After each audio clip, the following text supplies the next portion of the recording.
मानवी आयुष्यात दोन शब्द फार महत्त्वाचे आहेत. नियम व अटी. त्यातला नियम हा शब्द फार महत्त्वाचा आहे. अटींचा अर्थ एका अर्थानं नियम असाच होतो. तर नियमांवर बोलू. नियम म्हणजे काय?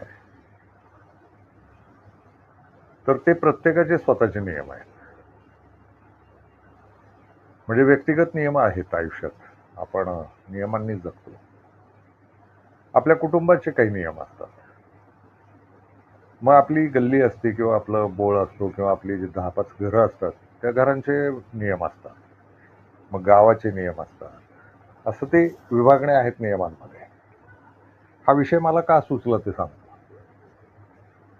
मी बरेच ग्रुप चालवतो.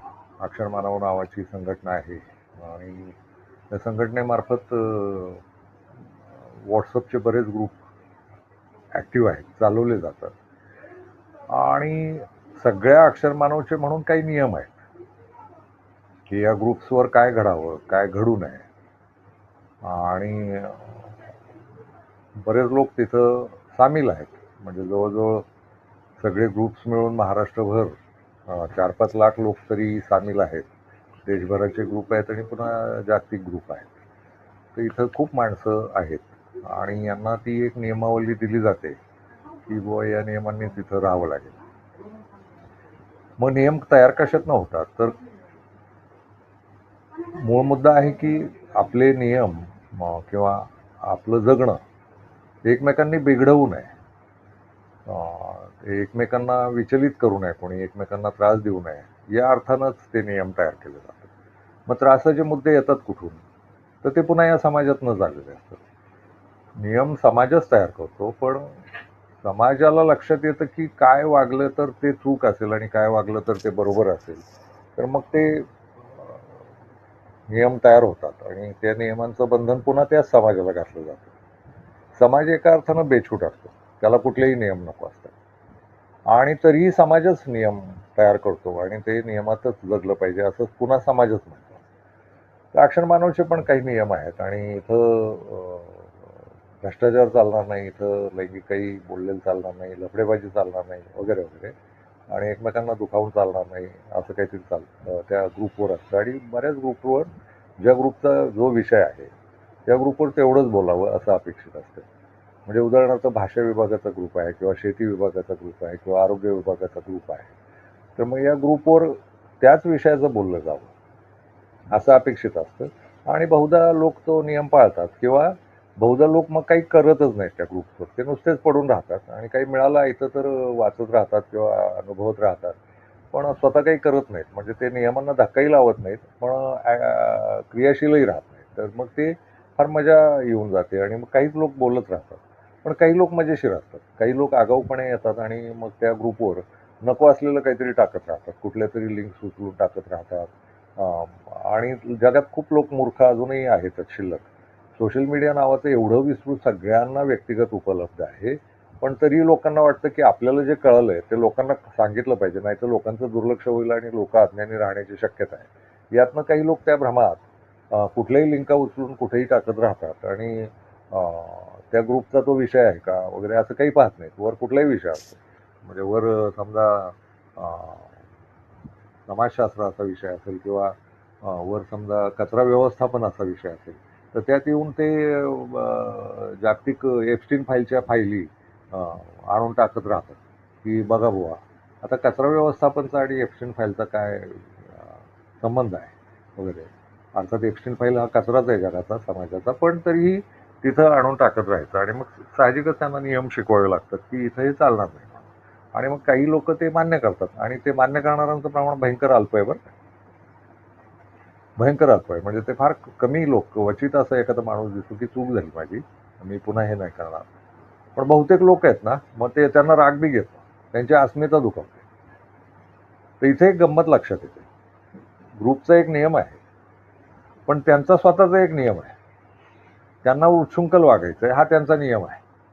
त्यांना बेछूट वागायचंय, त्यांना मनसोक्त जसं वाटेल तसं वागायचंय आणि मग तुमचं ठिकाण कुठलंही असो.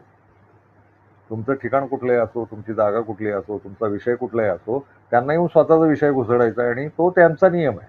म्हणजे त्यांच्याकडेही सहानुभूतीनंच या अर्थानं पाहिलं पाहिजे, की त्यांना वाटतं आपण करतोय ते योग्य आहे आणि आपला नियम आहे. पण त्यांच्या ते लक्षात येत नाही की आपण दुसऱ्यांच्या नियमात बसत नाही. तर नियम या शब्दाचं महत्त्व इथं सुरू होतं. मग नियम आवश्यक आहेत का? होय. होयच. आणि ते सहानुभूतीचेच असले पाहिजेत. पण ती समज सगळ्यांना असली पाहिजे, की आपण दुसऱ्याच्या ठिकाणी गेलो, तर दुसऱ्याचे नियम पाळले पाहिजे. मी जगभर प्रवास करतो. पण कोणाच्याही घरी जायचं टाळतो. याचं खरं कारण म्हणजे मला घरी जायला नको वाटतं कोणाच्याही. लोक खूप आपुलकीनं बोलवत राहतात आणि या ना सर, या ना, ते काय काय तुमची पावलं आमच्या घरी लावून. तर मी सांगत राहतो आमची पावलं मळलेली आहेत, त्या तुमच्या घरी नको. त्याच्यात मेंदूत जाणीव अशी असते की त्या घराचे स्वतःचे जगण्याचे नियम आहेत, आपले जगण्याचे नियम आहेत. त्या दोन्ही नियमांचा कुठं संघर्ष होऊ नये आणि आपण आपल्याला हवं तसं जगायचं असतं ना, आणि त्यांना त्यांचं हवं तसं जगायचं असतं. तर थोड्या वेळसाठी ते समन्वय केला जातो की तुमचे नियम आमचे नियम यांचं थोडं बाजूला ठेवून मधला एक नियम असं करून आपण एकमेकांच्या बरोबर राहतो, जगतो, सगळं करतो. पण दुसऱ्याच्या घराचे नियम असतात आणि शक्यतो अर्धा तास 5-10 मिनिटं वगैरे वगैरे ठीक आहे म्हणजे. पण तुम्ही तिथं मुक्कामीच जाणार असाल, मग त्या घराचे नियम आहेत, त्या घराच्या शिस्ती आहेत, काही घराच्या अटी आहेत, त्या आपल्याला पाळता येणार आहेत की नाही. कारण मी माझ्या पद्धतीचं जगायला पाहणारा माणूस आहे. तर माझ्या पद्धतीचं आणि ते बहुधा लोकांच्या पद्धतीचं जमत नाही. उदाहरणार्थ मी रात्रभर जागा राहतो, बडबडत असतो, वाचत असतो, लिहित असतो, काहीतरी करत असतो उपद्रव. आणि ते लोक लवकर झोपणारे लोक असतात. पुन्हा त्यांच्या जेवणाच्या वेळा ठरलेल्या असतात. या वेळेस झालं पाहिजे. जेवण आणि मुक्काम या दोन गोष्टी नियमाने अटींमध्ये येतात. तर त्यात माझी अडचण होते. मी कधीही वाटेल तेव्हा जेवतो आणि मग लक्षात येतं की यांना त्रास होईल आपल्याला. बरं, त्यांची वेळ समजा रात्री 8ची किंवा 10ची जेवायची ठरलेली असेल आणि मला 12 वाजता जेवायचं असेल रात्री, तर मग मला त्यांच्यासाठी 8 किंवा 10 वाजता जेवावं लागतं आणि म्हणजे याचा अर्थ माझा नियम मोडला जातो. माझे जगण्याचे नियम मोडले जातात. असे गोंधळ होतात आणि लक्षात येतं की मग नकोच जायला. म्हणजे सोपा उपाय एवढाच आहे की कोणाच्या घरी जायला नको आणि जाऊ तर मग थोड्या वेळच ते औपचारिक जे असतं, चहा पाणी घ्या, गप्पा मारा थोड्याशा, मग मोकळं बोला.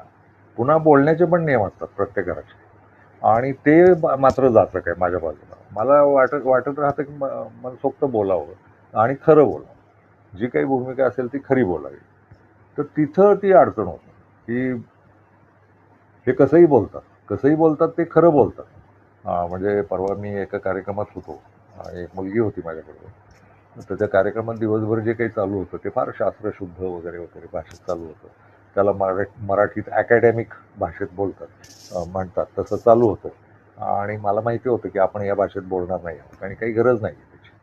तर मी गेलो, माझं सत्र होतं त्यावेळेस मी माझ्या मोकळ्या ढाकळ्या भाषेत बोलायला सुरुवात केली आणि मला जे म्हणायचं होतं ते माझ्या पद्धतीनं बोलायला सुरुवात केली. ते आधी तांत्रिक व्याख्या असलं काही मला जमत नाही किंवा जमलं तरी मी ते कधी करत नाही. मग जमतात तांत्रिक व्याख्या, मी अकॅडमिक बोलू शकतो आणि फार अतिशय थोर आणि पुढच्या ऐकणाऱ्यांना ठार करणारे मराठी मी बोलू शकतो. ते जे काही उच्च असतं ना, कोणाला कळलंच नाही पाहिजे काय म्हणायचं आहे, त्या भाषेतही मी बोलू शकतो. ते कळतं मलाही, पण काही कळणारे मोजके लोक असतात. मला वाटतं सगळ्यांना कळेल अशा भाषेत आपण बोललं पाहिजे आणि साधं बोललं पाहिजे. तर त्या कार्यक्रमात मी तसं बोललो आणि नंतर ते मुलगी म्हणाली, तुम्ही फार वेगळंच बोलता. म्हटलं कसं बोलतो? तर ती म्हणाली, रोखठोक बोलता आणि स्पष्ट बोलता आणि खरं बोलता. तर मी खूप गंभीर झालो. तिला विचारलं, बायडे, तू जे बोलते त्याचं लक्षात येतो का तुला अर्थ? दिवसभरात तिथं 1760 वक्ते बोललेले आहेत, त्यातला मी एक होतो आणि तुझं मत असं झालं की तुम्ही फारच रोखठोक बोलता, खरं बोलता आणि स्पष्ट बोलता. याचा अर्थ असा झाला ते 1759 लोक जे आहेत तिथं ते खोटं बोलले असं ध्वनीत नाही का होत? तर ती एकदम चकित झाली. मग ते रोखठोक बोलत नाहीत याचा अर्थ ते लपून छपून काहीतरी बोलतायत किंवा मोघम काहीतरी बोलतायत असं नाही का होत? आणि मी स्पष्ट बोलतोय याचा अर्थ ते अस्पष्ट बोलतायत असं नाही का होत? तर हा नियम आहे. मग मला असं वाटतं की अशा कार्यक्रमांमध्ये पण आपण जाऊ नये आणि म्हणून मी गेल्या काही वर्षांपासून सार्वजनिक कार्यक्रमांपासून लांबही राहत आलो की ते नाही पचत आपलं लोकांना. अर्थात हा माझा नियम आहे, मला मला बोलायचं तसंच बोलायचं आहे. लोकांना ते ऐकायचं की नाही आणि मग ते रोखोक, तर तेही कौतुक मला आवडत नाही की रोखोक बोलतात वगैरे वगैरे. काय खरं बोलणं पाप आहे का, असा तो मुद्दा आहे. बरं, हेच लोक सांगणार खरं बोललं पाहिजे, रोखोक बोललं पाहिजे, स्पष्ट बोललं पाहिजे, आणि हेच लोक ते पाळणार नसतील, तर मग अशा सभांमध्ये, अशा कार्यक्रमांमध्ये आणि अशा लोकांमध्ये आपण जायचं कशाला, असा तो माझा साधा प्रश्न आहे. हा झाला एक विषय. पण नियम असतातच, ही गोष्ट आहे. मला आठवतं, आपल्याकडं सासू सुनांचे वाद होतात किंवा सासर माहेरचे वाद होतात. माहेरी आपल्याकडं अजूनही माहेरवरनं मुली याव्या लागतात. आपली प्रथा अजूनही अशीच आहे की सासरी मुलगी येते आणि ती ते सगळं बिचकायला होतं तिला. कारण तिच्या माहेरचे नियम, जगण्याच्या पद्धती, नियम जगण्याच्या अटी या सगळ्या वेगळ्या असतात. आणि हिच्या सासरच्या घरी सगळं वेगळं असतं. आणि स्पष्ट सांगायचं तर प्रत्यक्षात वेगळं काहीच नसतं. घरोघरी मातीच्या चुली नावाचा एक प्रकार असतो. त्यामुळं मातीच्या चुली हिच्याही घरी असतात आणि त्या सासरच्याही घरी असतात, त्याच्याही घरी असतात. तर त्या दोन्ही चुलींचं मिश्रण झालं पाहिजे असं मला वाटतं. पण लोक तसं होत नाही. मग भांडणाची कारणं मला या नियमांमध्ये दिसतात. सासवा सुनांवर खवळलेल्या असतात, नणंदा सुनांवर भावजायांवर खवळलेल्या असतात, किंवा दीर भाऊजाईवर खवळलेले असतात, किंवा असं ते आहे. भावजायांची नाती, नणंदांची नाती, सासू सुनांची नाती, यात ज्या गडबडी होतात ना, त्या दोन घरांच्या. या घराला वाटतं आपले हे नियम आहेत, असतातच. त्या घराला वाटतं आपले हे नियम, आणि त्यामुळं एकमेकांना जपून घेण्याची भाषा केली जाते. बहुधा माहेरच्या लोकांकडनं सांगितलं जातं की आमच्या मुलीला सांभाळून घ्या. खरं तर यात लाचारी आहे. सांभाळून घ्या म्हणजे काय? मूलभूत जगणं दोन्ही घरांचं एकसारखं आहे. बाकी एक थोतांड नियम असतात काहीतरी. सत्ता कोणाची चालणार? सत्ता नावाची खेळी असतेच घरांमध्ये, ती घरात असतेच. सत्ता कोणाची चालणार? तर सत्ता दोन कारणांसाठीची असते. एक वयाची सत्ता असते आणि एक आर्थिक सत्ता असते. नात्यातही वरखाली असतं, त्याची एक सत्ता असते. तर ह्या सत्तांचा तो खेळ असतो. सूनबाई ही नव्यानंच आलेली असल्यामुळं तिथं जे आहेत ते बाकीचे सत्ताधीश ठरतात, आणि मग तिला त्या घराशी सांभाळून, त्या घरानं सांभाळून घ्यायचं म्हणजे त्या घराशी तिनं जुळवून घ्यायचं, असं तो नियम आहे. आता जुळवून काय काय घ्यायचं, इथं सगळा गोंधळ आहे. ती स्त्री आहे, माणूस आहे, तो पुरुष आहे, माणूस आहे, आणि घरातली सगळी माणसं आहेत. तिच्याही घरी माणसं आहेत, यांच्याही घरी माणसं आहेत. तर दोन्ही घरच्या माणसांचं माणूस म्हणून जुळेल की नाही, तर जुळलं पाहिजे. तसं होताना दिसत नाही. भांडणाची मेख इथं आहे, विसंवादाची मेख इथं आहे. त्या दोन्ही घराचे नियम, आणि मग त्या सुनबाईवर तो अतिरेक होतो. तिच्या घरचे नियम ती आयुष्यभर शिकत आलेली असते. लग्नाच्या वयापर्यंत ते नियम पक्के होतात. वयाच्या 8व्या वर्षापासून माणूस पक्का होतो. वयाच्या 8व्या वर्षी माणसाचा जो स्वभाव असतो तो कायम आयुष्यभर राहतो. तर तो तो तिच्या जगण्याचा नियम आहे. तो सगळा घेऊन ती इथे येणार. तिची मग ती कसरत होते. मला हे जरा बिकट वाटतं.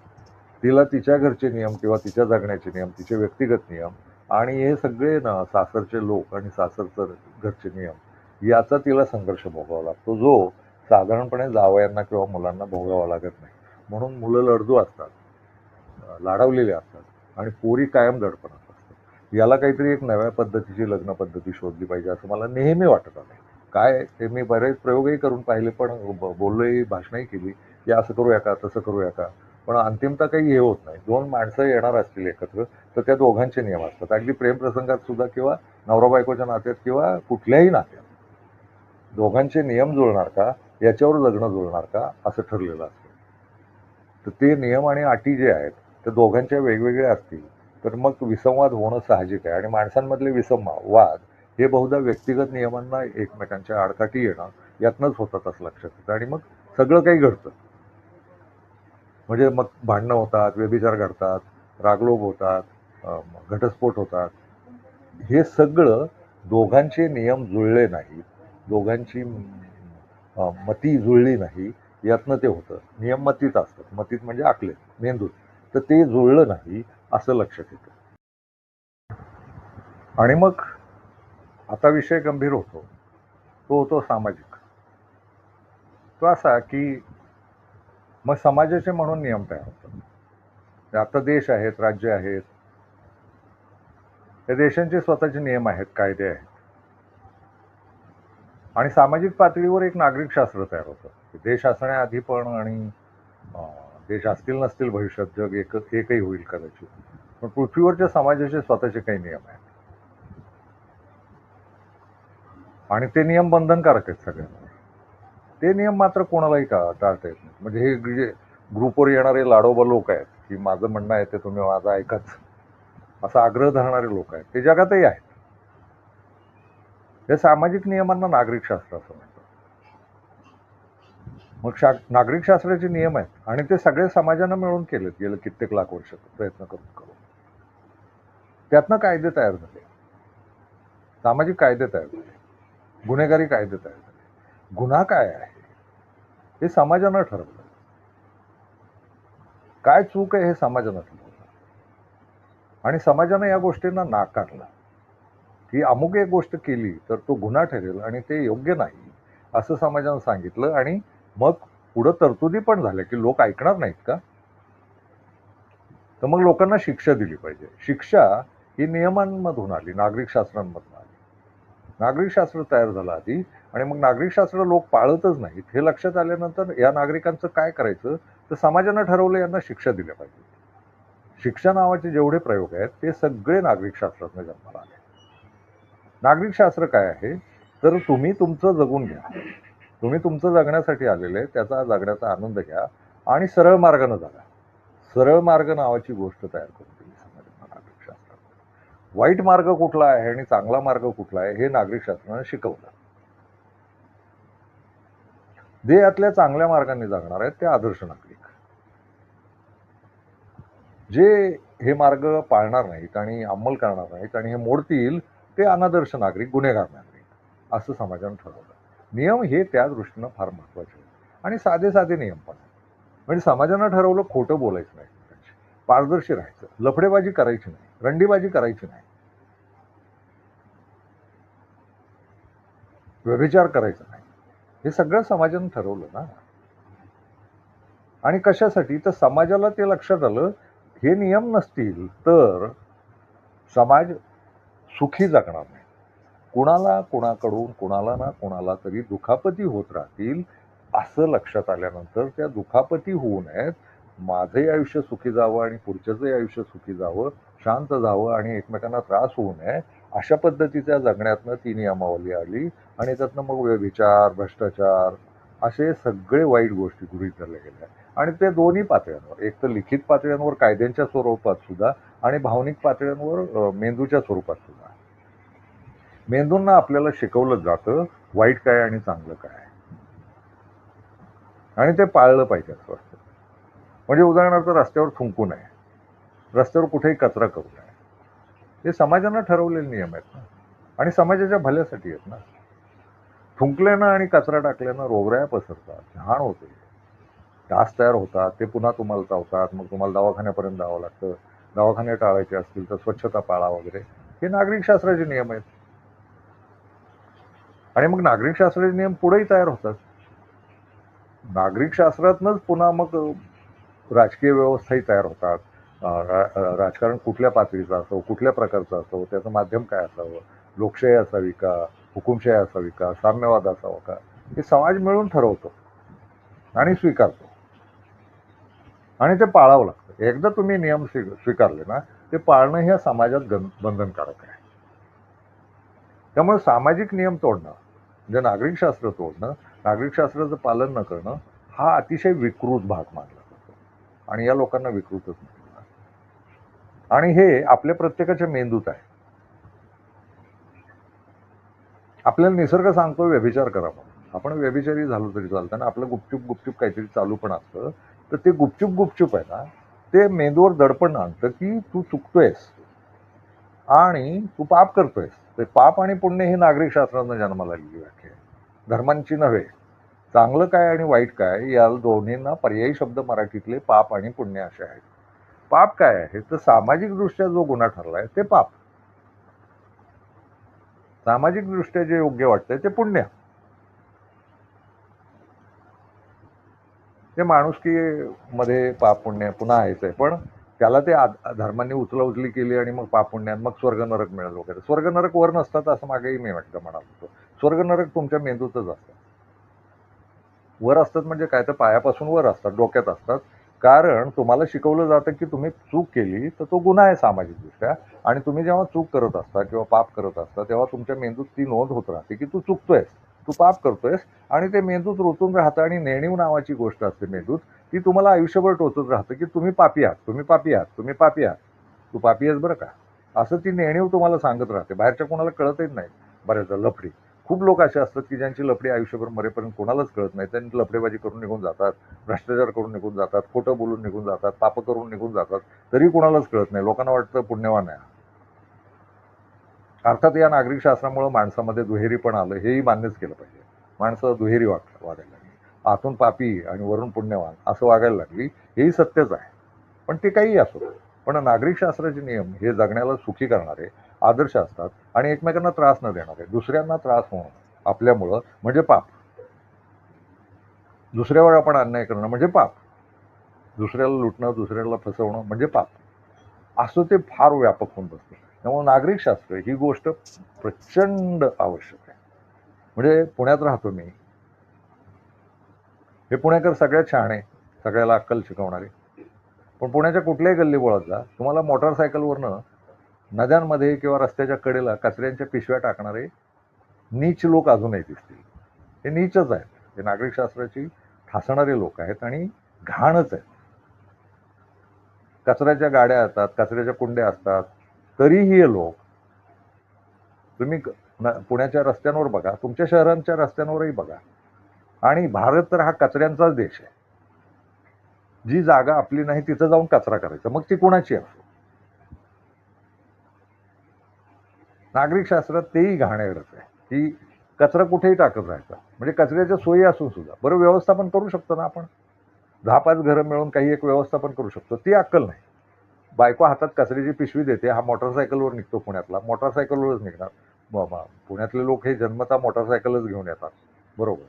आणि मोटरसायकलचा उपयोग काय, तर जाता जाता कुठल्या तरी पुलावर, कुठल्या तरी रस्त्याच्या कडेला, नदी दिसली तर नदीत, ओढा दिसला तर ओढा, खड्डा दिसला तर खड्डा, कचऱ्याचे ढिगारे टाकत राहायचे. आणि हे सगळ्या देशाची गोष्ट आहे. काशी जाऊन बघा, बकाल आहे, ह्या बकाल्या सगळीकडे दिसतात. तर हे नागरिक शास्त्र न पाळण्यास नाही. आणि हे नागरिक शास्त्र नुसतं देशच नाही, हे जागतिक आहे. मग यातनं रोगराया प्रचंड वाढत राहतात, घाण डुकरं गाया ते खात राहतात, आणखी पसरवत राहतात, मैला तयार होतो. सांडपाण्याची नीट व्यवस्था नसलेला देश आहे. नागरिक शास्त्राची चूक आहे. आपण नागरिक शास्त्र पाळत नाही. सिग्नलला उभे राहिलो तरी सिग्नलला उभं राहणं सुद्धा आपल्याला पाप वाटतं. सिग्नल पाळायचाच नसतो, तोडायचाच असतो. आणि मग तिथं पोलीस उभे असतात. ते कुठं उभे असतात, ते सिग्नलच्या तिथं उभे नसतात, ते पुढं रस्त्यावर उभे राहतात. आपलं पाप काय, सिग्नल तोडायचं. त्यांचं पाप काय, सिग्नल तोडलेल्याकडनं पैसे खायचे. असं नागरिक शास्त्र नसलेला हा देश आहे. मला एवढंच सांगायचंय. आणि तुम्ही तुमच्या अनुभवातलं बघा, जे जे असेल ना, आपण नागरिक शास्त्र जेवढं मोडता येईल ना तेवढं मोडण्यात पराक्रम समाधानात लोक. आपलं सरकारी काम असेल तर आपण सरकारकडे जाताना खिशात पैसे घेऊनच जातो की लाचलुचपत द्यावी लागेल, किंवा वशिला शोधतो आपला. कुठला आमदार, सरपंच, खासदार आपल्या ओळखीचा आहे का, अधिकारी कुठला ओळखीचा आहे का. पोलिसांचं तर ते भन्नाटच आहे. पोलीस ओळखीचा असणं याचा अभिमान वाटतो लोकांना. हा भ्रष्टाचार आहे एक प्रकारचा. सुरळीत सगळी व्यवस्था चालली, सगळे नियमांनी राहिले, सगळे प्रामाणिक राहिले, सगळे आदर्शानं जगले, तर काय बिघडणार आहे का. ते तुम्हालाच त्रासदायक ठरतं ना पुढं, जेवढ्या चुका करायचो. मग तुम्ही रस्त्यांवर फेकलेला कचरा हळूच तुमच्या घरातच शिरतो परत, डासांच्या रूपानं किंवा दुर्गंधीच्या रूपानं किंवा जंतूंच्या रूपानं. आणि मग रोगराया, आणि जा दवाखान्यात, बसा दवाखान्याच्या खर्च करत. एक कचऱ्याची पुडी कुठंतरी फेकण्यातनं किती रामायण घडतं, पुढं महाभारत घडतं, लक्षात येतंय का. ते नियम पाळूया ना. आणि बरं, ते साधे आहेत ना, त्याचा काय कंटाळा करायचा. बरं, ते रोजचं आहे ना, रोजच्याच एकदा व्यवस्थापन करायला पाहिजे ना. रोज कचऱ्याची पिशवी कुठेतरी फेकायचीच असते. ती मग एकदा निर्णयच घ्या ना. काही सोसायटी असेल किंवा काही तुमची गल्ली असेल, बोळ असेल, 10-5 घरं असतील, मिळून काही करायचं का. खत करता येतं का एखाद कचऱ्याचं, कुठं काही व्यवस्था करता येतं का. कचरा ही मौल्यवान गोष्ट आहे आताच्या जगातली. कचरा हे धन आहे, धन, मोठं धन आहे. आत्ता प्रत्येक कचऱ्याचा उपयोग असतो. तर तसा विचार करा ना व्यावसायिक, कचऱ्यातनं धन कसं कमवावं. असे कितीतरी मार्ग आहेत ना, दुसरे मार्ग काढता येतील. व्यभिचार टाळता येतील ना, एका बायकोवर किंवा एका नवऱ्यावर भागवावं ना. काय असतं दुसरीकडं. पण नियम मोडायचाच. कोणाच तरी बाया पाठवायच्या, कोणाच तरी पुरुष पाठवायचे, पोरं पाठवायची. त्याच्यावर एक व्हिडिओ करायचा असतात, म्हाताऱ्या माणसांची प्रेम प्रकरणं या विषयावर व्हिडिओ करायचा. हे स्त्री आणि पुरुष दोन्ही म्हाताऱ्यांचे, ते तरणेच गटवत राहतात. आहे विचित्र सगळं. पण एक आहे, मग दुःखी का आहोत आपण? दुःखी याच कारणाने आहोत की आपण नागरिक शास्त्र पाळत नाही. आपल्या मनातही जे दुःख तयार होतं ना, ते आपण नागरिक शास्त्र मोडतो म्हणून, आणि आपल्यामुळं समाजाला दुःख होतं ना, ते नागरिक शास्त्र मोडतो. नागरिक शास्त्र ही या जगण्यातली सगळ्यात महत्वाची गोष्ट आहे. सगळ्यात महत्वाची गोष्ट आहे. नाही तर आदिम काळात जो नंगानाच चालू होता, कुठलेही स्त्री पुरुष कोणालाही जोगायचे, कसलेच नियम नव्हते, तसं जगायला हरकत नाही. नियम आहेत तर ते पाळले पाहिजेत आणि जगलं पाहिजे चांगलं. नियमांनी आपलं जगणं सुखी होतं, नियमांनी दुसऱ्यांचंही जगणं सुखी होतं, एकूण समाजाचं जगणं सुखी होतं. नियम पाळूया ना. ते 90% वाहन चालक बोगसच असतात असं RTO वाले सांगतात, आणि तो त्यांचा धंदा आहे. मग वाहन चालक नियम का नाही पाळत? कायदे का नाही पाळत? तर नियम नाही पाळले त्याची शिक्षा तुम्हालाच मिळते, हे सत्य आहे. तपासून पहा. तुम्हाला जी दुःख आहे ते तुम्ही नियम मोडले यातूनच तयार झालेले आहेत. कुठलेही नियम, अगदी आरोग्याचे नियम, व्यायामाचे नियम, जेवणाचे नियम, झोपण्याचे नियम, हगायला जाण्याचे नियम, प्रत्येकाचा नियम असला पाहिजे. नियमित जगणारा माणूस हा सुखी जगतो. मी रात्री उशिरापर्यंत जागतो, हा माझा नियम आहे.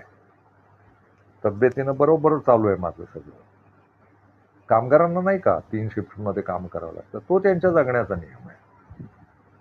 कष्टकरी नेहमी जागे असतात रात्री. पूर्वी मी वाक्य ऐकलं होतं की विभूती ज्यांना जगाची खूप काळजी असते ते जागे असतात. असं नाहीये. जगाची काळजी वाहणारे कष्टकरीच असतात. ते कष्ट करत राहतात. कष्टकऱ्यांना जागावं लागतं. त्यांच्या दृष्टीनं रात्र आणि दिवस फरक नसतो. अर्थ ते भावनाशील आहे, ते फार मनाशी लावून घेऊ नका आणि पाळू नका. वेळेत जेवलं पाहिजे, वेळेत झोपलं पाहिजे, वेळेत जागायला गेलं पाहिजे, वेळेत सगळ्या गोष्टी केल्या पाहिजे. वेळ पाळणं म्हणजे नागरिक शास्त्र, आणि नियम पाळणं म्हणजे नागरिक शास्त्र. नागरिक शास्त्र पाळण्याचं ठरवा. आणि नागरिक शास्त्र तुम्हालाही माहिती आहे. काही तुम्हाला काही नवीन सापडलं तर कमेंट्समध्ये बोलायला हरकत नाही. आणि यातलं अंतिमतः महत्वाचं बोलायचं राहिलं ते असं आहे की जो समाज, जो प्रदेश किंवा जो देश नागरिक शास्त्र पाळत नाही तो दुःखी राहतो. याचं खरं कारण हा स्वतः समाज नागरिक शास्त्राकडे दुर्लक्ष करतो, नियमांकडे दुर्लक्ष करतो. त्याचा तो समाज चालवणारे पुढारी, नेते, राजकारणी, समाजकारणी, अर्थकारणी, साहित्यकारणी, जे नेतृत्व करणारे लोक आहेत, साहित्याचं असेल, कलांचं असेल, नाटकांचं, चित्रपटांचं, कुठल्याही कलांचं, चित्रकला, नृत्यकला, सगळ्या कला जगातल्या, आणि एकूण समाज व्यवस्था, याचे अनेक पुढारी असतात. नुसते राजकारणी नसतात. लिहिणारे लेखक पुढारी असतात, प्रकाशक पुढारी असतात, चित्रकार पुढारी असतात, कलावंत पुढारी असतात. हे सगळे पुढारीच आहेत, नेते आहेत, समाजाला दिशा देणारे आहेत. आणि राजकारणी तर आहेच आहेत, त्यांच्या हातात अर्थकारण आहे, सत्ताकारण आहे. तर हे सगळे पुढारी जे आहेत, नागरिक शास्त्र न पाळणाऱ्या समाजाचे पुढारी हे भ्रष्ट असतात. आणि ते त्यांच्या क्षेत्रातला इतका टोकाचा भ्रष्टाचार करतात आणि नागरिकांना तो सहन करावा लागतो, कारण नागरिक शास्त्र न पाळणारे नागरिक हे भ्रष्टच असतात. नागरिक शास्त्र जिथून गायब झालं तिथून नागरिकांचे हाल सुरू झाले असं लक्षात घ्या. त्यांचा कुठलाही प्रश्न मग नीट सुटत नाही. प्रश्न सुटायला त्यांना लाचलुचपत किंवा वशिले एवढाच एक मार्ग शिल्लक राहतो. बहुधा कुणी कुणाकडे मग लक्ष देत नाही. देश म्हणून, भारत म्हणून विचार करा, एवढा अनाचार आहे या देशात, एवढा भ्रष्टाचार आहे, लैंगिकता एवढी विपुल आणि घाणेरड्या पातळीची आहे. याचं खरं कारण समाज स्वतः नागरिक शास्त्राचं पालन नाही करत याचंच निदर्शक आहे.